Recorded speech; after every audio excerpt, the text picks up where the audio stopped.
All right, welcome everybody to the Jim Acosta Show. It is Friday, TGIF, and we really can thank God today on the program, or at least the social media presidents. That is at God, who is coming up a little later on the program. He hosts the God Pod. I'll explain how we'll communicate with the Almighty in just a bit. But as you can see, my first guest, our headliner, is the Michigan Secretary of State, Jocelyn Benson. Uh, Madam Secretary, Jocelyn, however you want me to call you, it's great to see you again. We used to talk on my old show. It's great to have you back here. Thanks, Tim, for having me. Please call me Jocelyn, and thrilled to join you in this new format. What a great way of getting information to the people who need to have a trusted source in this moment, a trusted voice that they can rely on. Yeah, and I mean, I was going to say that you've been dealing with the fallout of Trump's lies for years now. I mean, as the Secretary of State, you had been the target of death threats, harassment stemming from your very professional handling of the 2020 election results that showed that Donald Trump lost to Joe Biden. You're now running for governor, and you also have a new book called The Purposeful Warrior. Congrats on that book. Welcome to the program. I do want to talk about the book. I guess, first of all, I sort of feel like maybe we should talk about the Pope because you and I were chatting before we got going here. We were in the virtual chat room, as I call it, the virtual green room. And Jocelyn, you were saying how, I mean, it is amazing that we have this American Pope. I'll talk about this with At God a little later, but I mean, your thoughts, since we were just chatting about this, it is kind of incredible. Yeah, I was in Chicago yesterday when it was announced, and so it was really interesting to see how it reverberated throughout the community and to even be that close to it. But I was also in Italy when the previous Pope Francis, Papa Francesca, as he was called in Italy, my husband was stationed over there. So I thought a lot about all of that yesterday, and that's really what's been on my mind as we reflect on this first American Pope, a true global leader, right? Yeah. Millions of people representing America on the global stage alongside the current president, and how and a pope that by all commentary seems to be very progressive and really will continue a lot of the progressive vision for the church that his predecessor did. So I'm really pleased with this election. I think it's going to be a really exciting time for the church, and a really, I'm grateful to have another American, a different definition of what it means to care for others and be American and on the global stage right now, so that we can I feel a little bit more represented.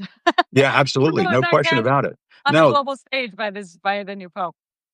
right. I mean, it's not just Donald Trump representing Americans on the world stage anymore. I hate to break it to the folks over at the White House.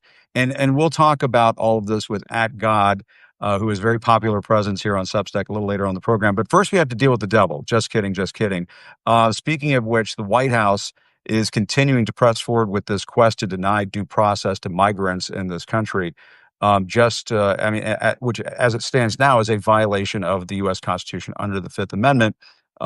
We should tell our viewers, Jocelyn, this just in. Stephen Miller at the White House today, this is just a short while ago, said that the White House is looking into suspending habeas corpus, which of course protects people from unlawful detentions.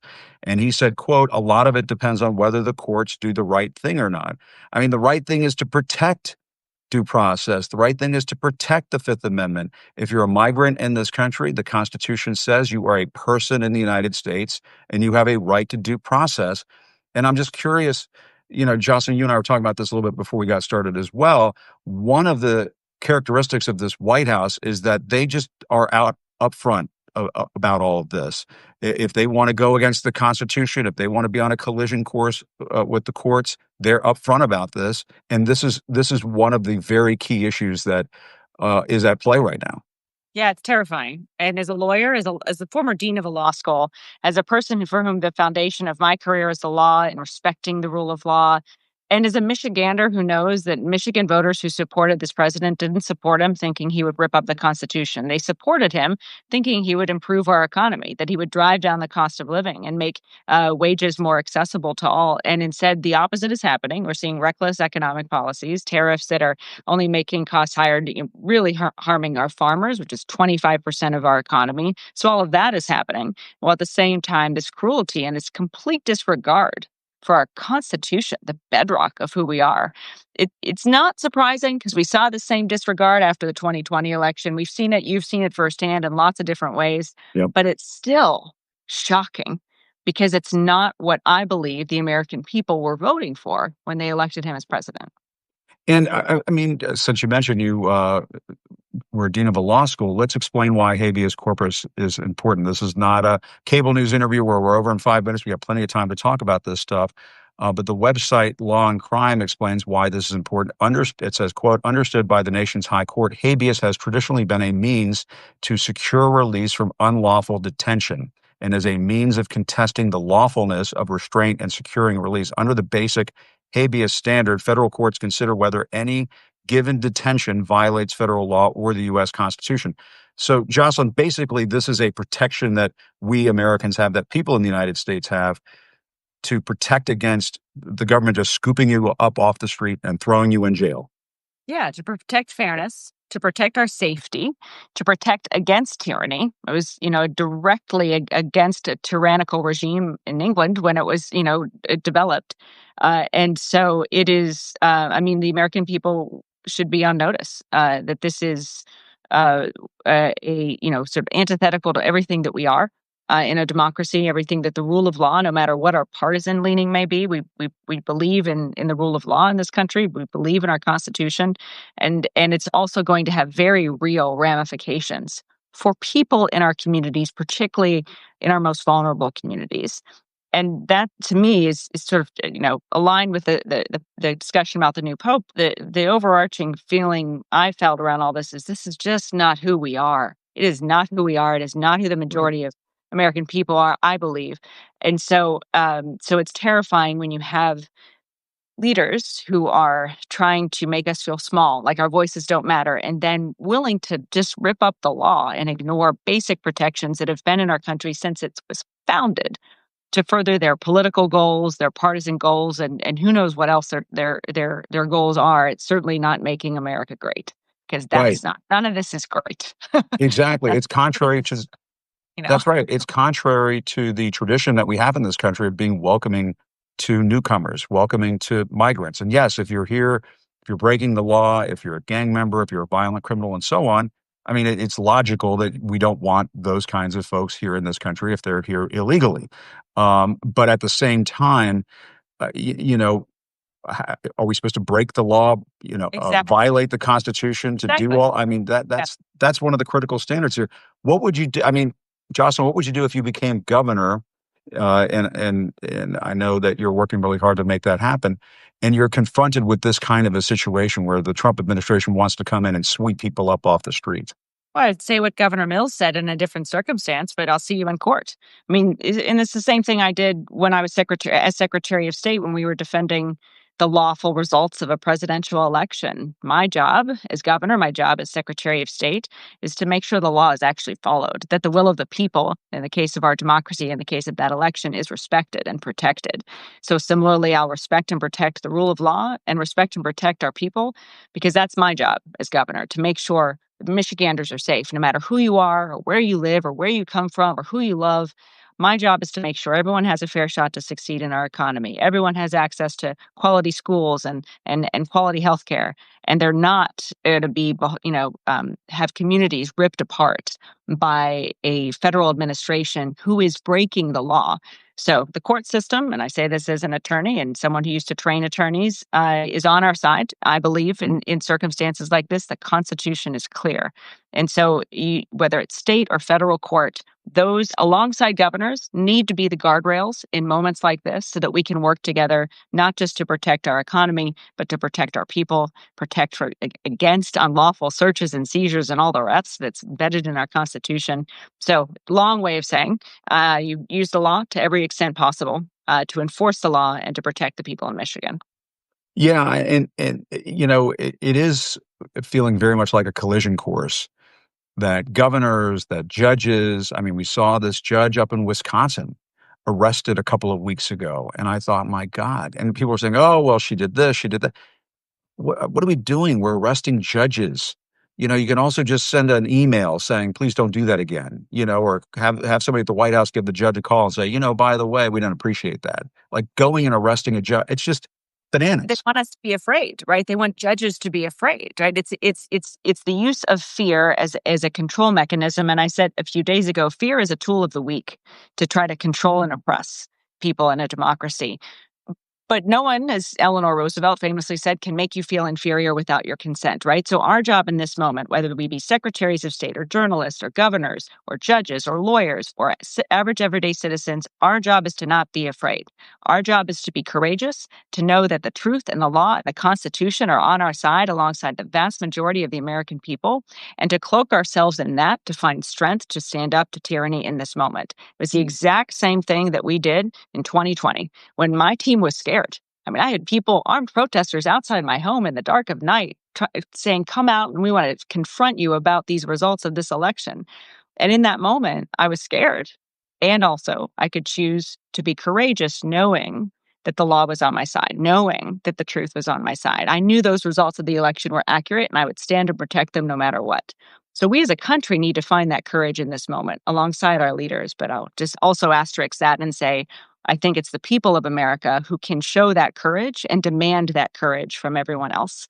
And that truly is, in my view, who we are as Americans. We the people are a courageous bunch. That is the stock that we are made of in Michigan and nationwide. And that's the grit, the courage that we all need to show right now in this moment and beyond.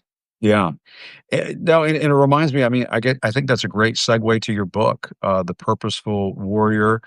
Congrats on the book. Let's talk about it. And I guess this has to do with a lot of the lessons you learned over the course of your time as Secretary of State. I think you and I have talked about this before. The job of Secretary of State, it's not the sexiest title. It's not like you're traveling the world, going to global hotspots or something like that. You're there to safeguard elections, which used to Yeah. be kind of a boring job, sort of like a no-brainer. Like, yeah, we have nice people who work at the polling station, and you go in and you sign a thing, and you go in there and you put your little ballot in the box, and off you go. And then Donald Yeah. Trump just threw all of that out the window. Oh, And yeah. now elections are nuts, and everybody is at their battle stations and everything else. And it just shouldn't be that way. And it's all because, let's just be frank, it's all because of him. He couldn't accept that he lost an election. But what has Yeah. that experience been like for you? Well, first, I'm not only the chief election officer as Secretary of State. My other hat is that I'm head of the DMV. So I'm very popular, like everyone wants to see me. I won't We've I won't actually do anything on that. We won't hold that No, against you for we that. have My actually goodness. made the DMV run well. I hope everyone got their real IDs this week, if not before. There But you go. but we've actually eliminated wait times, and sort of on the other side of the coin of protecting democracy is making government work well, so that when you vote, you're actually seeing results, right? And you're not. And so though in many states the DMV is the butt of jokes, we have self-service stations and mobile offices and services online and no wait times in our branch offices. So That's good. it's a Okay. good story. I've loved that part of the job. But yes, also the chief democracy officer for the state. And similarly, same sort of thing. Despite all the chaos that can surround and swirl elections, I've worked with our 1,500 clerks to make sure we are giving every citizen confidence and clarity and certainty that when they vote, their vote's going to count. And so in this era, we've also had back to back to back the highest turnout elections in our state's history in 2020, in 22, and in 24, and breaking turnout records nationwide all the same. So we've actually had very successful and smooth elections. No challenges really at the polls, and it's really more of a success story. It's just been under the cloud of the Trump sort of era and misinformation, which is really to me the heart of Yeah. it, and I would argue even foreign adversaries who have been, as we all know, directly connected to that misinformation that has caused a lot of chaos and division and mistrust in processes that are actually very secure and reliable. Yeah. And I mean, the experience that you had, I guess the long story short Yeah. is it just shouldn't happen. The Oh, the yes. experience you had is just abnormal. It is not the normal experience. And folks who are a little older, some of our folks who tune in every day, they get this. They totally get this. I appreciate that, and I love that so much. But a lot of younger folks are now getting conditioned Mhm. to this new reality, which is elections are just going to be bonkers in this country, and every 4 years, it's just going to be nuts, and it just shouldn't be that way. Agree. You Yeah, and know, It's sort of the same line with election professionals. Yeah, We are that's true. bipartisan, transparent, professional people who just want to do a job. It is a ministerial role, right? It's not a glamorous one. It's one of just making sure the trains run on time, making sure that every I is dotted and T is crossed, and that our elections are run well and smooth and secure for everyone. And so to be under this scrutiny in Michigan and elsewhere has been like being in the eye of the storm continuously. And it really started in the lead up to the 2020 presidential election. And I remember in the spring of 2020, there was chatter that Trump was going to issue an executive order canceling the election because of COVID. And so it started around that. We had to battle this misinformation then. Again, confidence, clarity, and certainty was our North Star, and just sort of staying on the professional side of things. But it's required a grit. It has required a backbone. It has required all of us to be very clear about who we are and what our jobs are, and to take any wind at our face and other types of real threats that have been lobbied at us to just do the jobs we were elected to do and to do them well. And do you worry that, I mean, I saw a viewer just comment and say, if we even have elections, how far do you think Trump will go to stay in power or to keep his people in power? And what can be done to safeguard against that? Well, look, probably a week ago, I never thought we'd be here saying they just announced they want to do away with habeas corpus, right? Like there is no bottom, and they continually show, even when we think we've reached the bottom, we know how far they'll go. They go even lower. And so that's really unnerving because when you start to get to the point where you're disregarding the Constitution, there are, you could let your imagination run wild Yeah. about what an administration determined to stop democracy is going to try to do. And we have examples of that, frankly, throughout history. I think in all these times, however, the power of the people will always be stronger and more powerful than the people in power. And that is an adage, a North Star that I hold on to as well, and that all of us need to remember in this moment. We had an election this week, a local election on Tuesday. We have an election scheduled in 26. The elections themselves, I believe, as long as us as professionals, election professionals, can continue to show up and do our jobs as secretaries of state, as local clerks, as local election administrators, we can keep running elections as long as voters continue participating and showing up and voting and being informed and engaged and critical thinkers. Democracy can hold and it can prevail, even in this dark moment. But it's going to require all of us to demand that it does and to work to make sure that it does, and to not look away or check out, even with all the noise and the chaos of this moment. Because if we do that, then the path to diminish or dismantle democracy becomes much more clear for those trying to do it. Yeah. And I noticed some of the comments coming in notifying me, and I'm glad people are saying this, that the mayor of Newark and the New Jersey gubernatorial candidate, Ross Baraka, has been arrested at the Delaney Hall ICE Detention Center in Newark, New Jersey. A spokesperson for his campaign confirmed the mayor has been arrested and detained by ICE. This is being reported by Fox 5 in New York, the local station there, and the U.S. attorney in that area, Lena Haba, which I can't believe those words coming out of my mouth. She is saying that the mayor of Newark committed trespass and ignored multiple warnings from Homeland Security investigators to remove himself from the detention center. But Jocelyn, goes back to what we were saying about that judge in Wisconsin. These are heavy-handed tactics coming from the administration, sending the message, get out of our way. And it's all about not getting out of the way, honestly, I think, in this moment right now.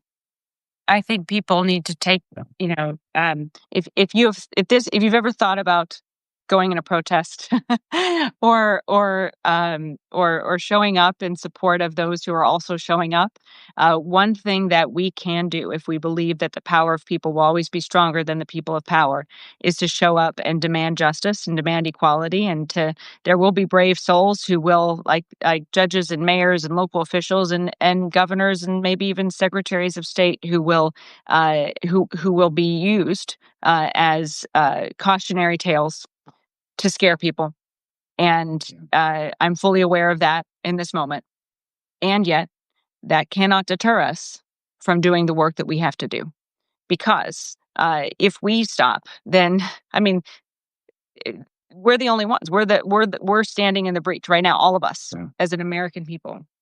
And Yeah. so, I think so many stories like this are horrifying, scary, and we have to allow that fear to propel us to be committed to whether it's carrying a sign, protesting, speaking out, saying no, that's not who we are, wherever we are, however we are. This is really what also my book is about. There's a chapter saying finding purpose in your rage. Mm. As things like this invoke rage, it can be so easy to just say, Yep. I'm done, right? This is too much. I'm leaving the country, right? Yep. But if we can find purpose in this moment and use it as fuel to make us more courageous as a country, as a people, as an individual, that's the only way we get through this, right? And they are counting on us doing the opposite. And Yeah. so it can be an act of defiance to be courageous in this moment, as you know so well. But that is exactly what this moment requires of us, and that is what those who come before us in other countries and in our own history, as their eyes are on us now, they are watching and expecting us to do this. Our kids, the future, Yeah. those who will inherit this democracy, their eyes are on us now too. So, even in the midst of all of the immediate fears, for us to be able to think about the opportunity to stand firm anyway, is, I think, where we need to be focusing our minds and surrounding each other and building communities around courage and around standing up to tyranny in this moment, because that's what it's Yeah. going to take. Well, I mean, I think ICE, to me, they seem like, I know they have a job to do there, and I'm sure they have some good people there, but they just seem, to me, they seem totally out of control right now. And some of the things that they're doing, some of these enforcement actions, some of these supervisors who are directing some of these agents to do this sort of stuff, they need to keep in mind, you are a human being, the people you work with are human beings, and the people you are dealing with are human beings. And if we lose sight of that stuff, I mean, we're in big trouble. And since Yeah, you're running for probably governor, humanity. it absolutely, and since you're running for governor of Michigan, Jocelyn, I have to ask you the impact of Trump's tariffs on your state. Reuters reporting that a group representing GM, Ford, and Stellantis blasted Trump's trade deal announced with the United Kingdom, saying it would harm the U.S. auto sector. British car makers will be given a quota of 100,000 cars a year that can be sent to the U.S. at a 10% tariff rate, almost the total Britain exported last year, compared to 25% for Mexico and Canada and nearly all other countries. The American car makers are basically saying the Brits are getting a better deal than cars coming in from Canada and Mexico. What's going on here? I mean, if the big three automakers in Michigan are upset, it goes back to the question, why did Trump win Michigan? I mean, Yeah. you had to know that tariffs were going to adversely impact people in Michigan. But your thoughts on this? Well, I think there's a role for, specific strategic tariffs, as we know, as any economist will tell you. And I think it is important to invest in manufacturing in our country. So on all fronts, I believe in that. But at the same time, that's not what this is. These are reckless tariffs that are hurting not just our auto industry, but our farmers. Again, 25% of our economy is agriculture. It's hurting our small business owners who are losing their inventory and aren't clear whether they're going to have an inventory or not. And it is going to directly benefit other countries in this moment, whether it's our auto industry or everything else that we produce here in Michigan. So the bottom line is the people of Michigan voted for this administration. And again, it was a small margin. Alyssa Slotkin also won Michigan in 24, That's and a good point. Hillary Scholten, Kristen McDonald-Rivet, Haley Stevens. So a lot of women also won in Michigan in 24, focused on the economy. And it was very clear those who won Michigan in 24 won because they were able to build trust with voters that they would drive down cost of living and make life easier. And for Trump, who won in the same vein, on the same message, to now be doing the opposite is not lost and should be not lost on any Michigander, any business owner, any farmer, any veteran, and any automaker, auto supplier, or worker in the industry who are now feeling the pain, who are now struggling even more than we did before the election, before this administration. And so I do think it'll be, again, we've got a long runway between now and 2026. Yeah. But it's clear that the economy and cost of living will still be on the forefront of the minds of voters in our state, and we've yet to see Trump deliver. If anything, he's only made things worse. And I know you got a hard out in a couple minutes, so I'm just going to ask you finally, what happened in 2024, and and thank you for holding your phone. I know that Right, there we maybe it go. was sliding there a little bit, I but got it. however you can do it is just great. And these are the things that we're okay with on the Jim Acosta Show here on Substack. Thank Sometimes you. life is messy. Sometimes things get a little bumpy. My battery was gonna die, so I The just turned battery it was going to charged a die, so little you had to bit, get the. but I'm good now. Believe me, one of the things I look at besides the comments that come in and how many viewers we have, which is always wonderful, is the battery life on my iPhone. I mean, Yeah, I'm looking at that. 5%, so I was like, "Just give me a second." And Anyway, by the I'm way, good now. I'm glad I upgraded my iPhone before Trump got in office. But anyway, that's a whole other thing. Um, but what happened in 2024? What can you put your finger on? What was happening in Michigan that the rest of the country just didn't see, or maybe the Harris campaign didn't see, or Democrats didn't see on the national level? Do you have thoughts on this? Yeah, I mean, we had 5.7 million people vote in our state, and Trump won by 80,000. And, again, it was the same year we saw Alyssa Slotkin. We saw two Democrats elected to the Michigan Supreme Court. We saw congressional races go blue. So all of that said, what the election was really ultimately about was who Michiganders believed and trusted would actually make their lives easier, would drive down the cost of living. It really is about the price of eggs, but not just that, about how easy it is to start or grow a business, or Mhm. how affordable it is to buy a home and then to heat that home. And so we had voters who came in and just voted for Trump and said they did so in exit interviews because they believed he wasn't going to tax their wages or tax their tips for servers. And so that was real. The economics were real, and every candidate who was successful were ones who really talked about and convinced voters that they understood the struggle, they heard the struggle, and they were going to get something done and drive down those costs. And that was critical again for Alyssa Slotkin talked about that. Our Mhm. successful congressional candidates did. And so it's interesting now because I think you have the politics of cruelty, the politics of chaos and confusion. That's what's emerging out of Washington. That's Yep. aligned with decisions, reckless economic decisions that are making it harder for people to pay their bills and to get by in our state. And I think and hope that the Democratic Party is the vehicle, is the party that can demonstrate to voters in 2026 and beyond that we know how to hear and see the struggles of the people of Michigan and all around the country, and we're able to do something about it, actually get stuff done. And again, governors, I believe, are the ones who are most adept at doing that, especially in this moment. You see a Josh Shapiro in Pennsylvania getting things done, Tim Walz getting things done, Tony Evers getting things done, J.B. Pritzker, Gretchen Whitmer, right? We're actually trying to move the ball forward in our economy and make things better, driving down the cost of living and driving wages up. So that's going to be my focus as well as governor. And I'm grateful again for the opportunity to deliver a message to voters all across the state of hope and optimism that our economy can get better in the midst of all the pain that so many are feeling in this moment as a result of Trump's economic policies. Yeah, I mean, you're seeing J.B. Pritzker out there. I mean, he's giving Trump the business. I mean, there are a lot of governors out there. You mentioned Janet Mills earlier, getting very feisty. Josh Shapiro, also known for being very feisty. You're very feisty. And I will let you go after this. The whole Governor Whitmer thing with the folders at the White House, was that just overblown? Did you see that? And did you just think, okay, media, be quiet? Or did you think, what? I don't know. And what I was focused on was the Yeah. executive order he was signing about Chris Krebs. Right? Like, I mean, it was get over. I mean, this is Yeah. someone who lost a presidential election in 2020 and needs to be able to admit that instead of investigating people who like Chris did, stand by that reality. So I Yeah. think it's incumbent upon anyone who witnessed that to say, look, and I believe the governor did, but to say this is not who we are, and to really make clear that those executive orders were antithetical to everything we believe. And, Yeah.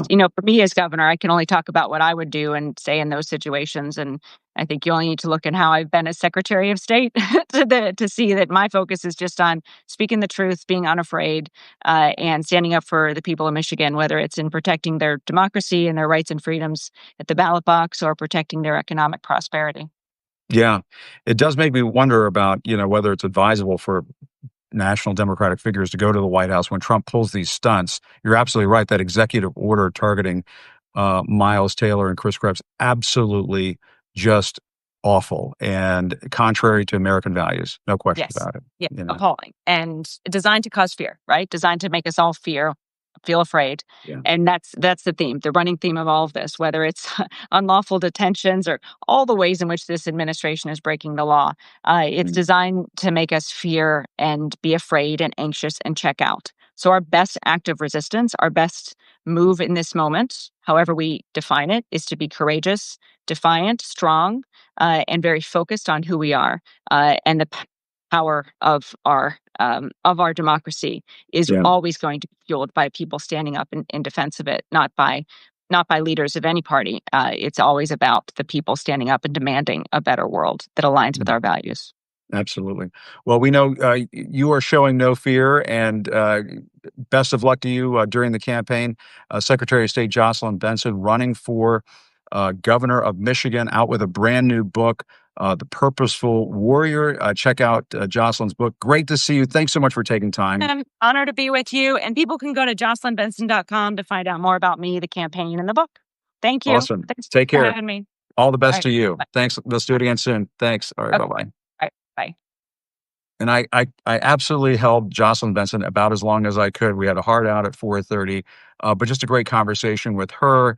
And I mean, she obviously has a lot of important things to say. And I did not know that about some of her legal background, which I think is very, very important that, we don't lose sight of that, our Constitution is there to protect us. And this idea that, Stephen Miller is putting out there in front of the White House. I mean, in front of the White House of all places, that we're going to suspend habeas corpus, and they want to just do it for the migrants. Okay, well, who comes after that? We suspend, this right against unlawful detention in this country. It just goes to show you, that the elevator is not hitting all floors over there at the White House, ladies and gentlemen. They're a couple of sandwiches short of a picnic. And, when Stephen Miller is allowed to go out there in front of the West Wing, I've been over there a million times, stand in that driveway, where you're supposed to espouse American values, you're supposed to talk about the Constitution, the virtues of the Constitution. And he's out there floating this idea that we're going to suspend habeas corpus, which is what Abraham Lincoln was trying to do during the Civil War. I mean, it's just nuts, bonkers stuff. My next guest here is Garry Kasparov. Of course, he is the Grand Chess Master, Putin critic. And Garry, great to see you. Thank you so much for joining us. You've been a warrior on behalf of democracy, just like Jocelyn Benson has in her state of Michigan. And I'm so glad that you came on the program because I should also mention you've been working on the foundation of something called The Next Move, which is, and the goal of this publication is to offer a positive vision of what we're supposed to be fighting for rather than only focusing on what we're fighting against. So, Garry, we'll talk about that as well. But welcome to the program. And you recently wrote in The Atlantic that, people are sort of waking up to the reality of what Donald Trump's presidency is all about. And you've been looking at all of this and seeing some parallels, a lot of parallels with what has been happening in Russia under Vladimir Putin. Garry, first of all, thanks for coming and great to see your thoughts. Well, thank you very much for having me. So you don't have to be a very good chess player to see the parallels. And you don't have to be a computer. You don't need silicon brains to see patterns. Of course, America is not Russia, and I repeated it a number of times in my 2 articles in The Atlantic that American democracy is well established, Russian democracy was very feeble, without deep roots, but patterns. It's the building oligarchy. And again, it's very important to understand the nuances. It's all very easy to say, oh, all rich people oligarchs. Rockefeller was oligarch, Musk is oligarch, Bezos is oligarch. Not so fast. It's the true oligarch in the full meaning of this word is Elon Musk and, by the way, Donald Trump. Because true oligarchy is where there are no lines dividing decision-making, real power and money. Rockefeller had to buy influence. He could buy Democrats, Republicans. Again, I'm not here to argue whether, just buying influence is good or bad. What we're saying is there was always one level between the money and the power. Elon Musk and Donald Trump erased this line. They have money and they have power because they control the levers of power. So what they do, they privatize them. And a very important element of building oligarchy is to destroy, erase, weaken the public levers of power. And that's exactly what they're doing. Yeah. They are not simply, they're ruining the so-called deep state. They are basically creating a parallel one. They shifting the decision-making process from the established institutions that have been working for 250 years into the hands of very few, selected by Trump. So we are yet, to reach the full-blown constitutional crisis, but we're on the way there. Whether it will take, 3, 4 months, 5 months, 6 months, but clearly we reach a point where Donald Trump will defy Supreme Court. Supreme Court will have no choice, because I think even this Supreme Court will say no to Trump. Whether it's birthright, citizenship, whatever, there will be hard no. He will saying, okay, I'm in charge. So Chief Justice will have to go to Thune and to Johnson. They'll run to the White House crying, and we don't have to have very rich fantasy to imagine that Trump will tell them go to hell. Yeah. And that's a problem. Well, and we're just seeing, one alarming sign this afternoon, Gary, with this breaking news that just came down in the last hour or so, that ICE has arrested the mayor of Newark, New Jersey. A couple of weeks ago, it was a judge in Wisconsin who was placed under arrest. Now ICE is arresting the mayor of Newark, New Jersey, accusing him of trespassing at an ICE detention center, which is just, again, you tell the mayor, don't do that, you send him on his way, whatever. But to arrest him, they're trying to send a message. And this is, I want to read just a little bit from your article in The Atlantic, because it's important, Gary. It says, if this sounds alarmist, please forgive me for not caring. Exactly 20 years ago, I retired from professional chess to help Russia resist Putin's budding dictatorship. People were slow to grasp what was happening there too. Putin's bad, but surely he'll stop short of, and you can fill in the blank with a dozen things he did to destroy Russia's fragile democracy and civil society, many of which Trump is doing or attempting to do in America today. To me, that is the perfect statement for all of this, because when you talk to people, they'll say, oh, he's a bad guy, or gosh, he's full of shit, but he's not going to do this, and he's not going to do that, and he's not going to take it that far. Folks, there's no guarantee of that. What is your guarantee of that? There is very long list. He will never do that. Back in 2016, when he won his first elections, I wrote about it. That so many things that people take for granted in America, it's not codified. It's, nobody did it before. And Trump's reaction, so what? Sue me. So he's going to use, and he already demonstrated it, every loophole. And unfortunately, there are too many, because many elements of American democracy were built on kind of code of honor, tradition, customs. Again, nobody did it before. So, and Trump successfully normalized things that were unthinkable. So just for a moment, think about Watergate. Nobody will even notice Watergate now, because we have Watergate 10 times a day. So it's normalization. That's another very important thing. Yes, people say, oh, they arrested the mayor. And maybe mayor didn't behave himself, but it's not going to happen in our town. Excuse me? So that's what happens. They test the water. Exactly. It's here, there. Just, arresting the judge. Again, judge was wrong, but demonstrated. And also, why to shackle? So this is exactly. Why to arrest the mayor? I brought this up with Jocelyn Benson. You can send an email. You can make a phone call to the judge and say, please don't do that again. The goal is to send a message. Again, they see what are the limits. And every time that civil society gives in, every inch of our freedom that is being acquired by these measures means that they will move further. Yeah. So they'll take any territory that is available. And the other thing too is people have been saying, well, what happens if he defies the Supreme Court, and what if he does this, and what if he does that? Gosh, we're in uncharted waters and so on. The Constitution of the United States does provide the Congress with the ability to impeach and remove the president. Now, I know the Republicans are in charge up on Capitol Hill, and we should not count on any profiles of courage there. But my God, if Trump takes things way too far, it's going to be pitchfork and torch time in D.C.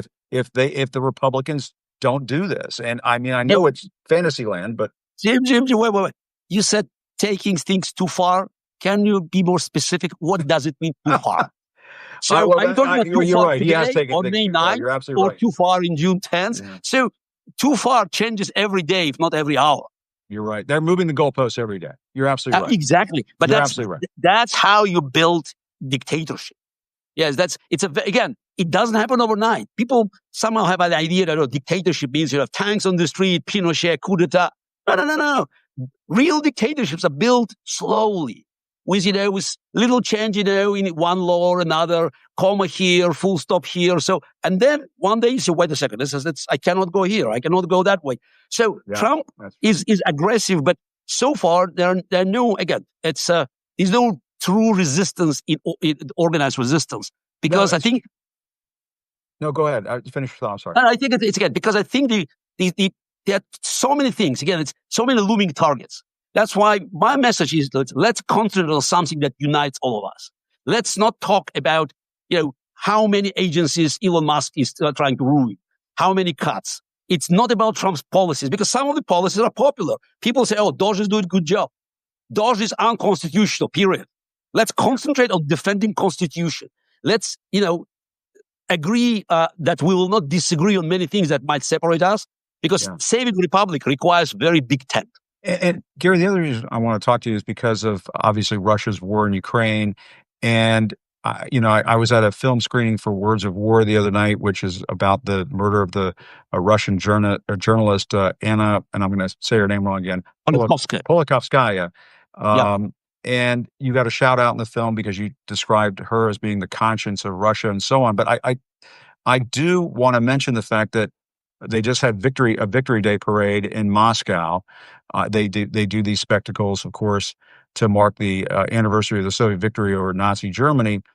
But what struck, and the New York Times wrote about this, what struck the New York Times journalists about this, and what strikes me about this when I watch this unfold, is how Russia is very much, in Words of War, the film gets into this, Russia has very slowly but surely fallen under basically a new kind of Iron Curtain, keeping information out. People there in Russia do not have, and feel free to correct me if I'm wrong here, the whole country appears to be just brainwashed to stand behind Vladimir Putin, with the exception, obviously, of a very small and quiet to some extent dissident population. But your thoughts on that, and could that sort of situation happen here in the U.S.? First of all, about this military parade and about the Russian victory, Soviet victory over Nazi Germany.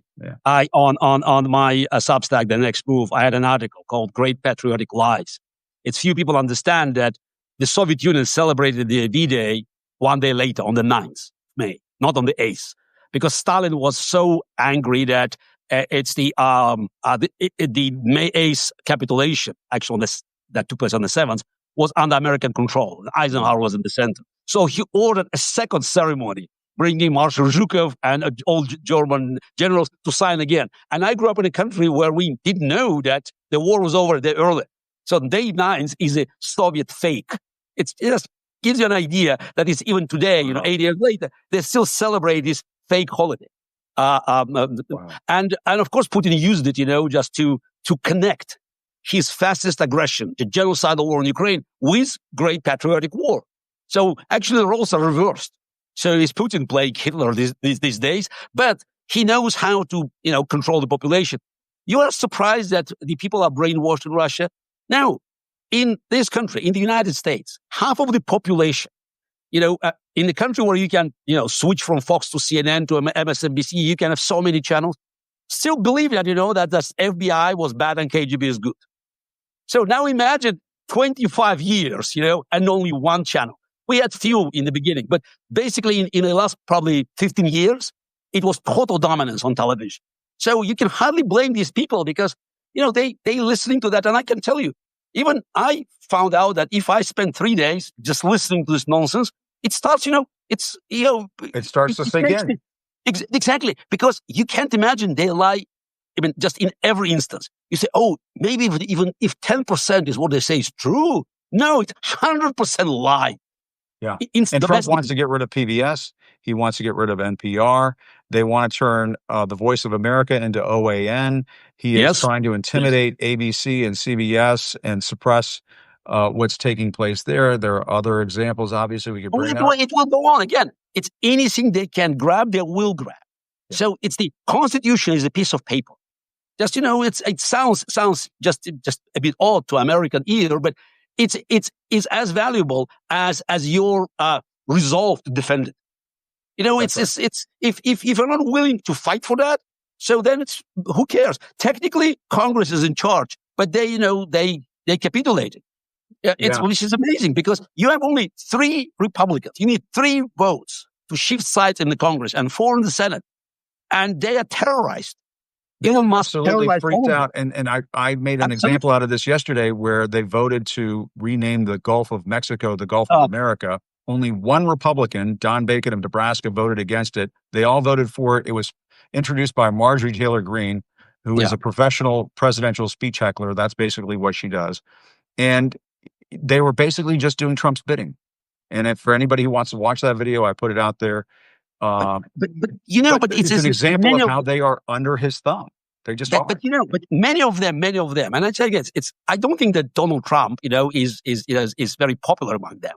Behind closed doors, in private conversations, they hate him. I mean, they know who he is. It's a narcissistic moron. He's just losing his marble every day. So, but they think, okay, this is a little thing. Yeah, who cares? Gulf of Mexico, Gulf of America.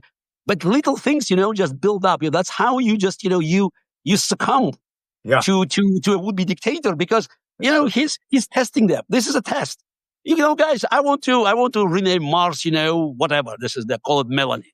So big deal. No, big deal. Absolutely big deal. Because every stupid thing that's every whim of Trump that you support, basically gives him more confidence. And next time he'll come with something bigger. Okay, fine. Today you see Gulf of Mexico. Exactly. It's when the law firms bend the knee and the media bend the knee and all these institutions bend the knee.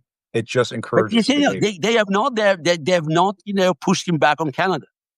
Oh, they think it's stupid. Yes, it is stupid, but they have not pushed him on that. They have not pushed him back on Greenland. Did you see that now? Today I read that they shifted the Greenland from European command, U.S. command, to domestic command, Northern command. Again, maybe it's this logistic move, but I think that the way Trump looks at the global map, he believes that China should take Asia, Russia somehow should talk to Europe and just solve their problems, but Western Hemisphere is an American backyard. Yeah. So and Trump will not stop because people like him do not stop until they're stopped, and it's very important to understand. That is just, and it's not time now. What scares me that it's not time to talk about 2028. Stop wasting time about democratic hopefuls for 2028. We have to make sure that 2026 will be free and fair elections. It's very important to concentrate on taking the levers of power from Trump's hands as long as they matter. Yeah. Congress still matters. But 2026 midterm will not be just easy walk. It's not automatic. He's bad and the pendulum will shift. Not with the amount of control they exercise, not with the amount of money they can throw in, and not without a clear narrative that Democrats can introduce, that's why I say concentrate on Constitution. Stop culture wars. It's not time for us to disagree on items that are important but not crucial at a time where Constitution is in great danger. Well, Garry, you've always been a strong defender of democracy. You can find Garry on Substack. It's a great place to read Garry's work. And then this organization that you're putting together, people need to check that out as well. Just really, really appreciate the time today, Garry. Thanks so much. And let's do this again soon. Absolutely. So, and I hope we'll have some good news to report back. I hope so as well. I kind of doubt that we will, but we'll stay on top. No, but wait, one day. So, and otherwise, for your listeners, I hope they can see me on the next move.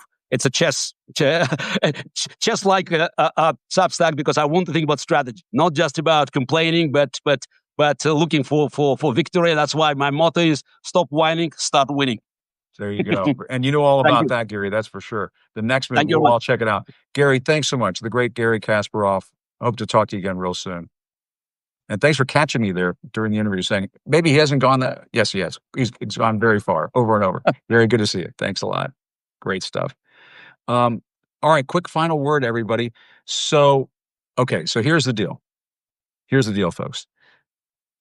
We had a new pope. He's an American pope and so on. Here's the deal. We have At God coming up on the program, but we have to do a little bit of, how should I put this? Substack jujitsu here to get At God on the program. So this is what's going to happen. And I am hesitant because I'm going to be talking to At God to say this is my, contribution to Fuck It Friday. I'm just going to say it that one time. This is what we're going to do because At God works in mysterious ways. We have to stop down on the program right now, but we're going to get back up on the program in just a few moments. So think of this as like a Substack commercial break, even though for our subscribers out there, this is not a commercial break. We're just going to stop the program, and then in a few moments, we'll get back up with At God. So you just have to be patient. So we're all going to end here.